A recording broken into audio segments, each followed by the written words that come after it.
morning, y'all.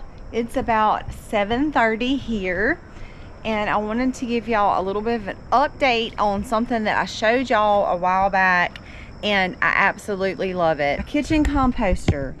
Look how pretty that is. Now this is actually a combination of peanut hulls, broccoli stems, and a couple of other things. I can't remember what I tossed in there. Coffee grounds, I know, was another one. And you see how absolutely, so all of this is kitchen scraps right out of the kitchen that I just tossed over into this little pot. It has a setting of 2 hours. It's like the short setting or whatever, but it does absolutely perfect.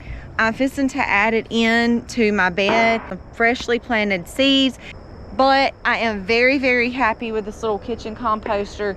Amazing quality here of compost that I'm going to be adding in. This is all kitchen scraps right here. Absolutely gorgeous. Very, very pleased with that. I just wanted to give y'all an update. This has been a wonderful addition to my kitchen. In the last video, y'all saw me go out and harvest. This is not quite done yet, so I'm gonna spin it one more time. But y'all saw me harvest sweet potato leaves. Y'all saw me wash them, get the leaves off the vine, put them in the freeze dryer. Now is grinding time. So this is what I have so far. I'm gonna re-empty my grinder in a minute, and it'll probably give me about 1/4 of a quart of jar. This is what I have from last year. So just to kind of combine those, I'm gonna put my older ones on top. Obviously I wanna use those first, so those will go over in my quart jar once I finish filling it. Then when I get done finishing up the sweet potato leaves, yes, it is harvest time again, and I'm gonna take y'all out and tell you a little bit about a tree that is super easy to grow, super easy to keep, and has a ton of benefits. It's a super duper grinder, and I have really enjoyed it. So that is the rest of the sweet potato leaves. I'm about to get those over in my jar. So I actually ended up with way more than what I thought. Once I combined the two, I ended up with about 3/4 of a quart jar, which will last us a really long time because I only use maybe a tablespoon per smoothie, which is like a humongous blender. So it actually doesn't require that much, but I'm glad to have this checked off the list. Now let's go outside and take a look at this tree. I want to take y'all out to my Moringa trees, and I want to show y'all, this is probably one of the easiest, most sustainable grows, maintenance. We've shown y'all this a little bit before, talked to y'all a little bit about it in the past, but really I just want to go over a couple of things and just show y'all just how easy it is. For starters, here's my Moringa trees. They can be grown in something as simple as a 5-gallon bucket. Now, a couple of weeks ago, I did put a couple of little bee bombs down under them, but as far as the tree itself, this is the smaller one. It goes all the way up. Here is the really, really big one that I'm probably gonna have to stake up because it is so big. Y'all look how tall it is. It's even taller than my shed now, and they're all growing out of simple 5-gallon buckets. Now, I actually found these seeds from Amazon a couple of years ago, soaked them for 24 hours in some water, planted them. They started off in pots like this. I only done a couple of new ones this year, but they started off in pots like this. Now, honestly, these need to be up potted very, very bad, but here's one. Started in a little pot, and you see that it has grown almost to the top of my greenhouse. Here's the other one that I grew. Again, it's in the same pot. I had about 5, and a couple of them just didn't make it between lack of water when I couldn't get in there quick enough, or they outgrew their smaller containers before I could get them up potted. Sometimes that's just the reality. But overall, 1, 2, 3, 4, 5, 6. I've had these 6 plants for 2 years now. Like I said, the super cool thing is once you get them, you see how much Moringa that I have growing in just a couple of 5-gallon buckets. The maintenance after the fact of once you get them in the 5-gallon buckets. Now come the first frost, or right before the first frost, I will move them over into my greenhouse. They are pretty sensitive to frost. They will last me until deep winter in my greenhouse, and then they will kind of start dying back for the winter. Now what I do with these, they begin to die off and I lose all of those leaves from up there. I just come in and cut them back right here. A couple of them I just cut back. The roots, I will actually come in and put some bark around this. I have also, you can see where I cut this one off last year and it still grew me back a little small tree. These over here, you can see I just cut this back here and so forth. I cut this one back here. So that's what I do to overwinter those, is I cut them back, keep my roots that are in my pots. Of course, I don't want those to get down under sub temperatures.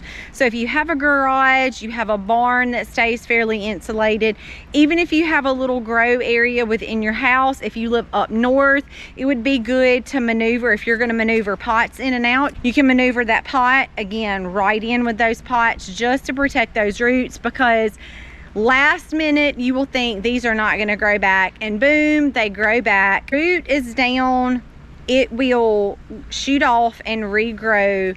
You see what I have growing here, and they are super easy to harvest. Some call it the miracle tree, some call it the tree of life, and I'm gonna actually list off for you guys some of the major benefits from this tree.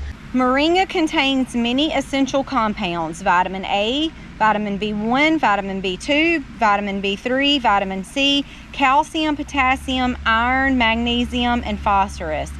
It is also beneficial in protecting and nourishing the hair and skin, treating edema, protecting the liver, protecting and treating cancer, treating stomach upset, fighting foodborne bacteria illness, preventing rheumatoid arthritis, treating mood and nervous system disorders, protecting the cardiovascular system, treating diabetes, treating asthma, preventing kidney stones, reducing high blood pressure, improving eye health, treating anemia and sickle cell disease, and it can also aid in weight loss. Those are just a couple of things that this tree has been known to do. I come out here today because my main goal is to harvest, and I'm going to show you how easy it is.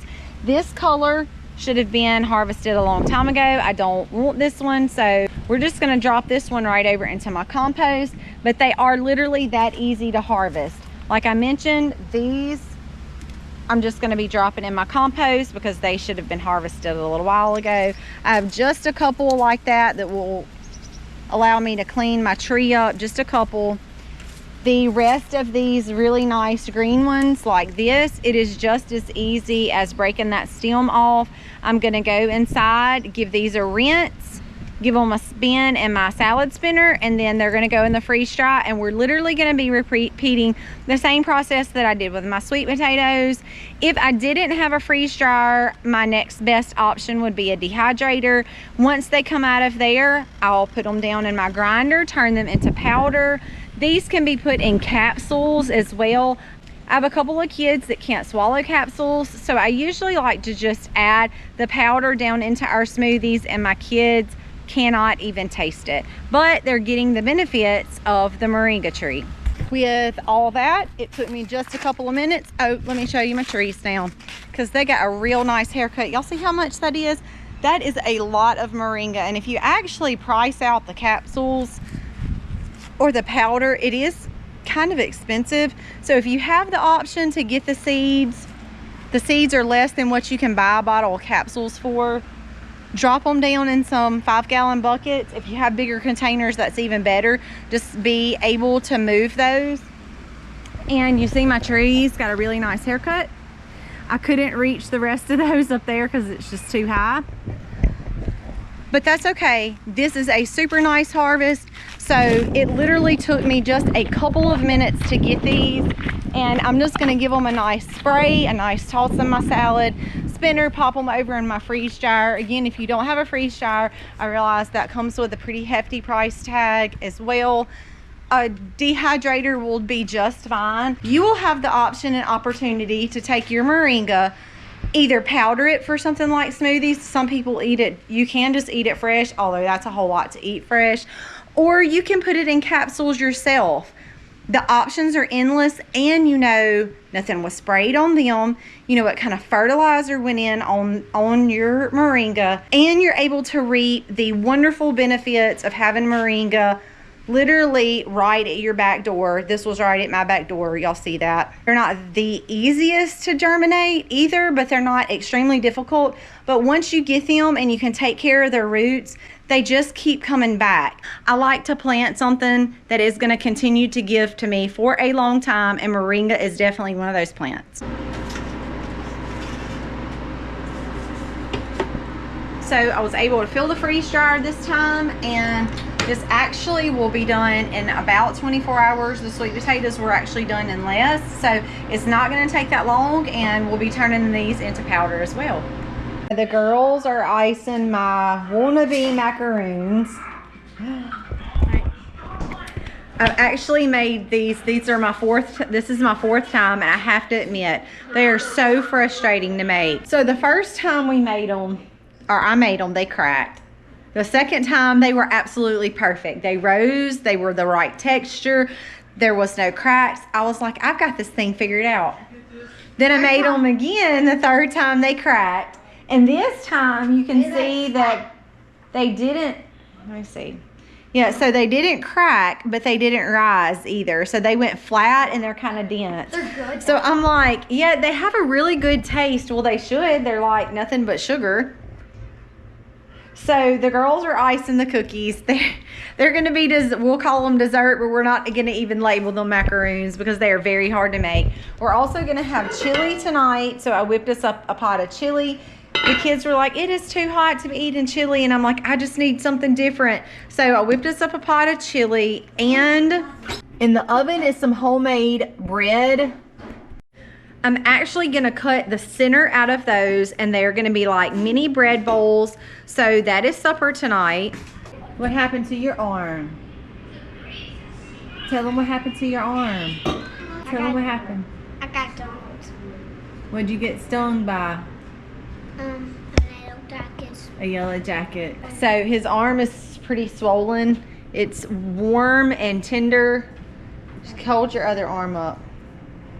And y'all see, you can see this one is pretty puffy. He's got a scar on his hand, of course, but it's healed up nicely. But now this arm, it's all puffy. So I got the stinger out pretty fast, but today his arm is really swollen. So I've been putting some warm compresses. This is comfrey and aloe vera and a little bit of baking soda just to give it kind of a paste. He has had that applied once right when I made it. I'm going to put it on again this afternoon and soak his arm in some Epsom salt in his bathtub. But the poor little guy, if something's going to happen to anybody, it's always going to be Jennings. I don't know what it is with that character, but it's always going to be with Jennings. So it'll take a day or two, and of course that will slowly go down, but it is warm to touch. It is pretty swollen, and it is very tender. So I'm just treating it with some natural things that I have on hand. Like I said, within the next day or two, the swelling will go down. Now, I will say this, I do have an EpiPen on hand because we do have bees, and although most of everybody has been stung at least once by the bee, none of us have ever had any allergic reaction. We usually do swell up, some worse than others. I tend to handle bee stings fairly well. A couple of the kids though, like Jennings is one of them, typically does swell up and is very sore and very tender for a couple of days. Colby is another one, and I have heard stories in the past where people have been stung before and never had any issues, and then it just all of a sudden they have a anaphylactic reaction. So I do have EpiPens on hand for that. Obviously yesterday when he got stung, there was no reason for that, but we're going to treat it at home. It'll take a day or two and it will go down, but the poor little guy just cannot catch a break. Y'all, I have something super exciting to show y'all. Now, I'm not one that gets real excited about hatching out eggs because I've done it for a long time. However, y'all have heard us talk about our American breasts. Now, I actually paid $10 a chick to a local here that had this breed because I was actually in the market for the breed. And as soon as she posted that she had it, I was like, ooh, me. So I got 12 from her. And I have been waiting. I waited for them to lay. And then I gathered their eggs. I gave them several weeks to get fully mature enough to make sure that I was getting fertilized eggs. Those, you guys see me get those. Y'all saw me excited when I got my first eggs. You saw me excited whenever I started putting them in the incubator. And now our first one is about to hatch. If you see that one right there with the mark on it that's in the middle, it has got a crack in the shell. The reason why I'm so excited about these rather than just a standard chick, because this is now starting the process of us for a sustainable meat source as far as meat birds go. Now, these are not going to be our dedicated meat source. This is actually not even the time of year to be hatching out chicks. I jumped the gun and got a little impatient. Now, I'm still going to get some chicks. This is not my only incubator. I have 4 more set up in different locations. They're a little bit different from this. Nevertheless, they're going to be hatching out eggs. They were put in different time frames. This was my first one to load and my first one that will be hatching.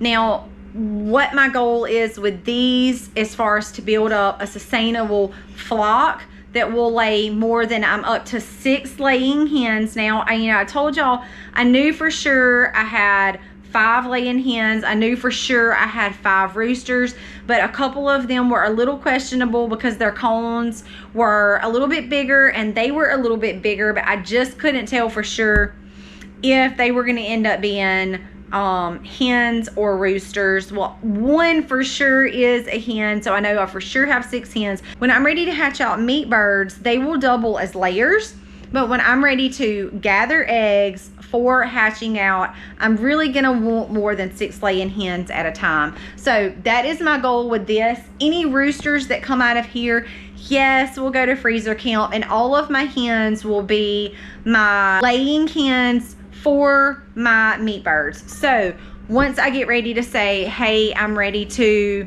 hatch out meat birds, we're ready to raise a batch of those up, I will go out and gather all of those eggs from these hens and the hens that I already have. They will be merged together probably in about 5 months from now.